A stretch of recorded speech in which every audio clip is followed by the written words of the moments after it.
Well, good afternoon, everyone, and thank you for joining our WNCT Now digital news update. My name is Kelsey O'Donnell, live in our digital studio. We are continuing to track the coronavirus numbers across the state of North Carolina. Health officials confirm an increase in COVID-19 cases and deaths today. The coronavirus task force met this afternoon. Here's the latest updates. I'll start with a rundown of the numbers. As of this morning, there were 64,670 laboratory confirmed cases, 908 people currently hospitalized, and sadly, there have been 1,343 deaths. Since the start of the pandemic, older North Carolinians have been hard hit by this virus, and residents of long-term care facilities are particularly vulnerable. Early on, we formed a long-term care team for COVID-19 response dedicated to working with facilities, local health departments, industry associations, advocacy groups, hospitals, and others on a multi-pronged strategy of prevention, capacity, testing, and managing outbreaks and oversight. Given the risks, the governor took aggressive preventive measures beginning back in March. Additionally, as you think ahead to this July 4th weekend, make sure you are planning for ways to celebrate that involve wearing a face covering, avoiding large crowds, and washing your hands often. We need to keep this virus from spreading further. States like Arizona, Texas, Florida, and others are cautionary tales that show us this virus can surge and surge quickly. Our measured approach here in North Carolina is helping to protect all North Carolinians.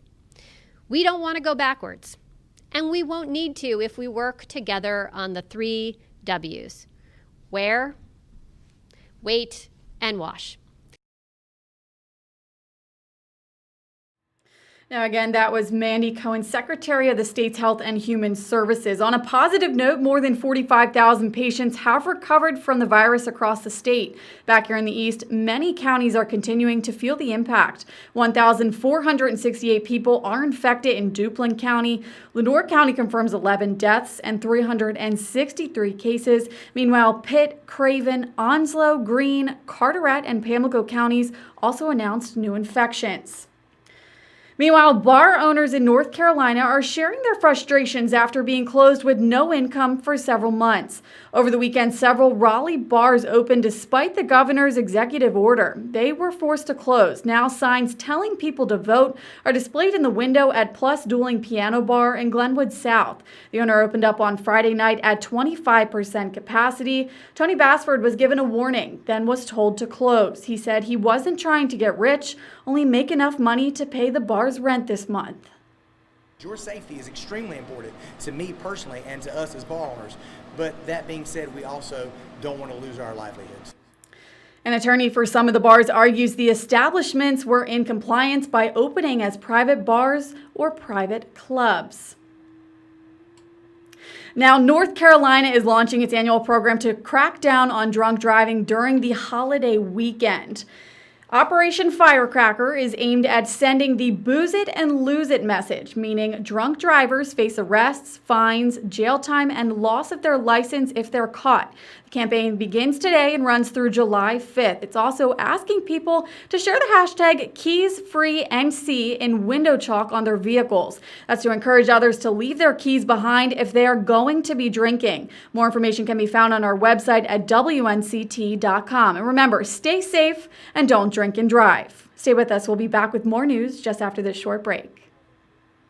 Your side reporters are all across the East. In Craven County, in Beaufort County, in Carteret County, and in your neighborhood. in Tarboro, in Kinston, in Greenville, at Atlantic Beach. Covering local stories that impact you. The groundbreaking ceremony is the beginning of construction for Morehead City's 4th City Hall. People from all over the state of North Carolina gathered at the Sycamore Hill Missionary Baptist Church. The North Carolina Department of Transportation is responsible for new Highway 17 and that bypass. That hammering you hear behind me is the start of building a brand new home for a woman and her very deserving family. Historic Turnage Theater in Washington helps the community celebrate art and culture. Driving pad is used by BCCC's basic law enforcement and first responder training. Crews have been out here since February 8th working on this project. It will stretch from here at Atlantic Beach all the way to Emerald Isle. See their original reporting weekdays on 9 on Your Side News or anytime on WNCT.com.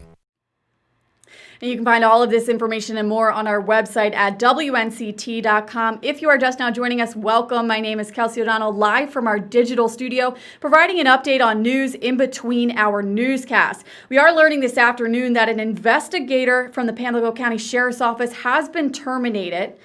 Let me pull up some footage here. This was from Sheriff Chris Davis' Facebook page. He said that, quote, on Monday, June 29th, the Pamlico County Sheriff's Office was made aware of several allegations regarding investigator Jeremy Lee.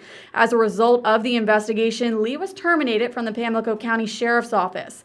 Due to the North Carolina's employment laws, the sheriff is not allowed to say anything else about Lee's firing.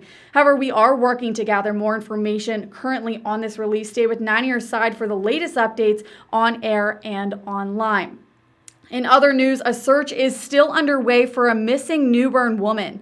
30-year-old Elizabeth Spencer was last heard from on June 16th by her family around 1:30 a.m.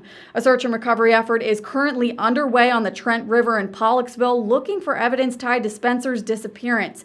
We have news crews on the scene currently right now gathering more information, and you can expect a full live report from our 9 on Your Side's Caroline Boyer coming up tonight on our news at 5. Now, this will wrap up our late afternoon WNCT Now digital news update. Be sure to stick around for our news coming up at 5. Thanks so much for watching.